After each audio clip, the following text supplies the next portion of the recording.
thème d'actualité qui a fait couler pas mal d'encre il y a à peine quelques mois, puisque la jurisprudence a été assez abondante sur la clause de non-affiliation et puis sur la clause de non-concurrence, qui est un peu une clause cousine. Alors, la clause de non-affiliation, pour répondre à votre question, elle peut avoir deux volets. D'une part, une exécution qui court pendant la durée du contrat, et dans ce cas-là, ça signifiera que le franchisé s'interdit pendant la durée du contrat, éventuellement d'adhérer directement ou par le biais d'une autre entreprise à un autre réseau que celui auquel il participe déjà. Je crois que dans ce cas-là, c'est une clause qui est bienvenue, qui est nécessaire, pour deux raisons. Ça évite que le franchisé s'intéresse à une activité éventuellement concurrente de celle du franchiseur qui est déjà son partenaire. Et puis parfois, ça évite tout simplement que le franchisé se disperse et ça lui permet de se consacrer intégralement à la sérénité de son commerce et de son entreprise. Le deuxième volet d'application de cette clause, c'est ce que l'on rencontre de manière très classique dans les contrats de franchise et d'affiliation. Elle va recevoir exécution après la fin du contrat. La forme la plus courante, c'est une clause qui interdit pendant une durée de 1 année après la fin du contrat aux franchisés d'adhérer à un réseau concurrent. Là encore, c'est une clause qui, à mon avis, est justifiée et qui a son importance.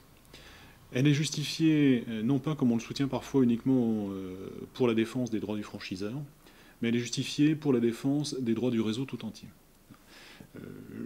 J'adhère pas trop à cette vision de la franchise qui considère qu'un réseau de franchise, c'est un franchiseur et les franchisés. Un réseau, c'est un tout, franchiseur et franchisé, et c'est important pour les franchisés en place de savoir que leur concept, que leur méthode commerciale, que la réputation de l'enseigne va être préservée, y compris par ceux qui sortent. Je crois que c'est une clause qui est parfaitement équilibrée.